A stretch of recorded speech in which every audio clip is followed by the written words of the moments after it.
Good morning, I'm Jlamb, and I live on a spaceship now. Don't question it. Honestly, spaceship life has been great. Amazing views, increased security, the works. The biggest downside is it is kind of lonely. Like, I thought about getting crew, but then an evil alien would probably just replace one of them and then spread lies and deceit and eventually murder everyone. And I don't want this to happen, so I'm happy with my decision. It does make one thing very difficult, though. What am I doing? Since the dawn of time, give or take a couple thousand years, video games have been very largely associated with multiplayer. From the early days of Pong, to the chaos of party games, to the high-octane fighting games, this medium has always been about bringing us together as people. And yet is it really? Because a lot of these games seem very focused on one thing. Utterly destroying the competition! I mean, to be fair, this isn't just a video game thing. Gaming has been largely competitive long since before silicone could hold data. Most board games, card games, and sports are focused on proving to everyone that you are the smartest, luckiest, and strongest guy around. But if you ever wanted a truly collaborative multiplayer experience, it's been a bit harder to come by. A lot of single-player games come with collaborative game modes so that little sister doesn't feel left out, and you can occasionally find a fun little experiment title like Pico Park or Snipper Clips, but for the most part, it's always been about battles over buddies. What about Minecraft? Look, I don't know how to categorize this game. It is literally everything at once. But something changed in 2020. Wow, I wonder what? Suddenly, almost all of society was deprived of basic human connection for months. People were starting to miss people, and one game came along to fill that hole. Among Us! Among Us is a game where you are a little bean on a spaceship, and there is another little bean who is trying to murder you, except you don't know who it is, so you have to complete tasks before they murder everybody, or you can try to vote them out. Mafia in space, basically. Among Us is an interesting game because it's an example of asymmetrical multiplayer. You see, one player holds more power than the rest of them, so if you want to win against them, you must work together as a team. This made Among Us both collaborative and competitive in a compelling way. Add in some deception and mystery, and you have one of the best games ever made. I mean, when the imposter is a sussy baka! But while this created a new wave of games trying to capitalize on this asymmetrical gameplay to various successes, there was something else happening in the background. Among Us showed that gamers had a hunger for experiences that focused on friendship, and another game was about to take full advantage of it. Or already did. Timeline's a bit messy. Phasmophobia is a game about hunting and identifying paranormal activity with fun little gadgets. But what makes this game so interesting is that it all but requires a friend to truly enjoy. There's so many tools and it's so easy to die, but bring along a friend and suddenly now they can be Ghost Fate. Wait, what? Ah! Doesn't leave fingerprints. But probably the most revolutionary thing about this game is that it introduced a fun new feature called proximity voice chat. You see, most video games expect you to be in the same room, or at least in a voice call. Phasmo ties your voice directly to the player, meaning you can only hear them when you're nearby. If you leave the room, suddenly you get muffled, and if they die, you hear that? That's nothing. Proximity chat is such a great concept that it has even been modded into previous collaborative experiences like Minecraft and Among Us. And it always completely changes the experience in the best way possible. How's your doll? Oh no. Did I just kill myself? To the point that unmodded versions of these games are almost unplayable to me at this point. But probably the most fun part of voice chat in Phasmo specifically is that it could affect the game itself. Where are you? And I'm so sorry. See, the ghost can hear you, and you can use objects like spirit boxes and Waluigi boards to literally communicate to them with your voice. This created a fascinating game, unlike literally anything else that ever existed, and it was just a really fun way to spend time with your friends.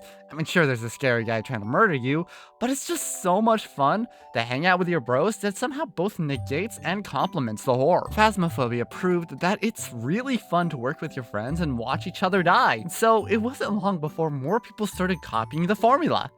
And then more. And then more. Okay, I think that's enough games now. This genre would be known as Friendslop, an objectively horrible name that doesn't describe it at all. Slop is a term used to describe low-effort, easily consumable content usually made by AI. And while admittedly these games are incredible for forming short, clippable, and funny moments to share on your brain rot platform of choice, calling these games themselves slop is such a disgusting understatement of their quality.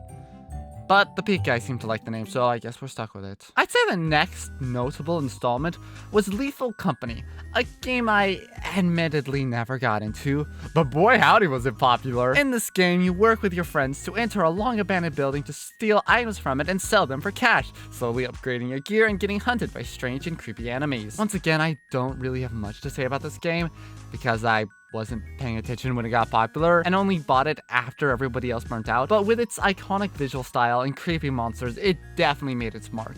It moved the goalpost from an objective-based system like Phasmo to a more score-based system and proved that friends working together while trying to achieve a mundane task while monsters hunt you down in a randomly generated world with proximity chat was an expandable genre. Phasmo planted the idea, Lethal created the formula. Case in point, content warning! That's the name of the game. I wonder why I didn't do that good on YouTube. Now this one, I love. The gimmick is that you are a YouTuber, a completely fictitious and fun thing for me to pretend to be. You go into the old world and try to capture the most entertaining video you can while you are being hunted down by monsters. But here's the fun part. While other Friendslops wanted you to avoid the monsters, content warning made you seek them out.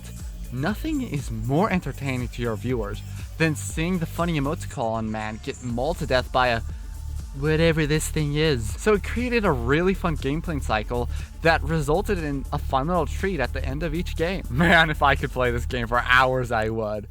But I can't, because these bozos won't let me. Issue 1 with this genre. If you can't find friends who want to play with you, you can't play it. I cannot describe the amount of Friendslop games me or one of my friends have wanted to try, but we can't justify everybody in the friend group buying a copy just to try it. Content warning actually did a very smart thing and was free the first day it came out, so I was able to convince most of my friends to get it at launch. But if they all get burnt out, ain't much anybody can do about that. And it also didn't help that practically all content warning maps look and play exactly the same, but that's a different problem. But one game that this surprisingly didn't happen on was R.E.P.O. I love this game so very much. You see, in R.E.P.O, you work with your friends to enter long abandoned buildings to steal items from it and sell them for cash, slowly upgrading your gear and getting hunted by strange and creepy enemies. And if all that sounds just like Lethal Company, you're wrong.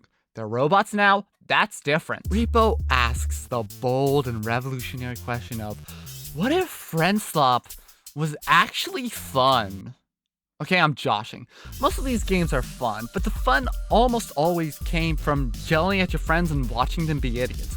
No one actually liked hauling around scrap or trying to find ghost rooms. R.E.P.O, on the other hand, was actually an intrinsically fun game just to play. Something about avoiding these enemies to find them in later levels and cleaning a place out of valuable items and this satisfying extraction. Add on top of that the signature of Friendslop multiplayer chaos, and this game becomes literal perfection. But even without any friends, it's just a fun game. To the point I have about 200 hours in this game in single player alone. Now, admittedly, this game is not designed around single player, and it's not that fun when you can just trip and fall into a hole and lose days worth of progress to an instant death pit. But I've installed a mod that makes it so that it doesn't delete all my progress every time I die, and also one that lets me pause the game so I can leave it running and do other stuff. The game can still be refined a bit for a single player in my opinion, but that's not what today's video is about. It's about Friendslop, and while R.E.P.O was big, it was immediately overshadowed by a much bigger mountain. This is when we come to what I would say is the peak of Friendslop games. Peak. The game's name is Peak. It's like naming your musical epic or your candy bar Good and Plenty. And you know, I wouldn't mind them having that name if this game didn't blow. Okay, what's the gameplay here? You climb a mountain. Okay, is it challenging? No, you mostly just hold one button. So what's the challenge? Well, you see, sometimes the climb is impossible, so you have to backtrack to find another route that is possible. Wait, that's not fun.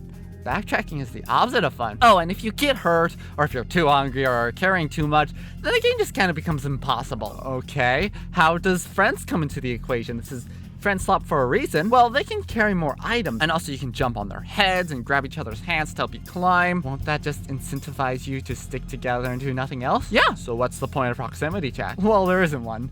In fact, if you get too far away, instead of not hearing your friends, they get super echoey and it will be overstimulating. Okay, what about those items you mentioned? Do you get to buy stuff slowly to make your expedition more fun? No, every game starts exactly the same. You just kind of find a bunch of one-use stuff as you go. So much stuff that you won't even be able to carry 90% of them, because you only have 3 inventory spaces. You can carry a backpack, but they're stupid and annoying to get off and extract stuff from. And also they increase your weight exponentially, which means you won't be able to climb most places. Also, you need to eat food, so make sure you have some of those using up all of your inventory. So what you're saying is, you give me cool stuff that I want to use to climb the mountain, but it's either too cumbersome, too heavy, or too single-use that I don't want to use it. How long do I have to be in this hell?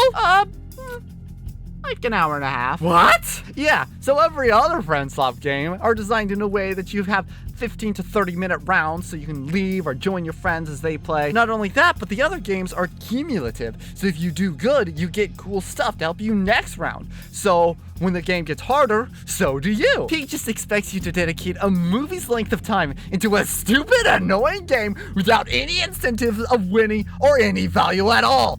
Did I make an entire video about Friendslop just so I can complain about Peak? Yes. What are y'all seeing in this dumpster fire? It's so bad. I swear that the game design has been leaking into other Friendslop.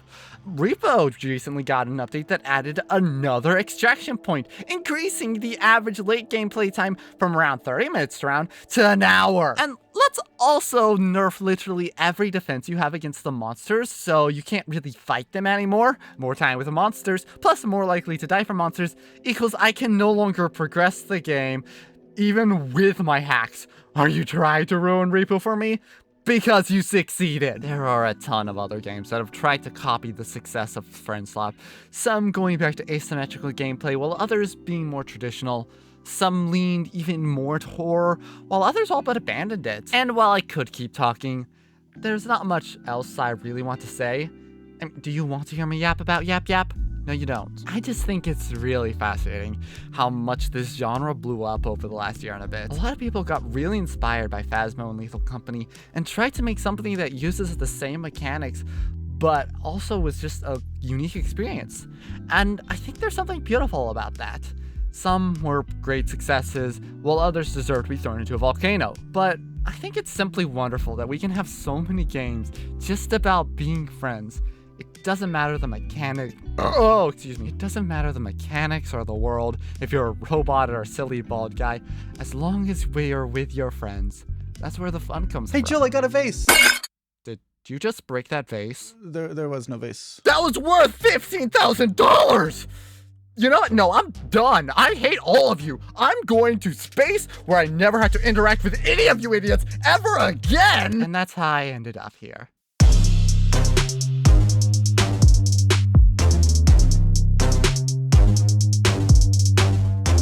Did you know that hype is a thing you can now do on my videos if you watch on the phone? That's cool. You should try to do that. There was no vase. There was no vase. Thy vase was not existence. There was no voice. You know what I'm saying? There was no vase. I swear there was no vase. Alright, that should be enough. Anyways, I hope this works.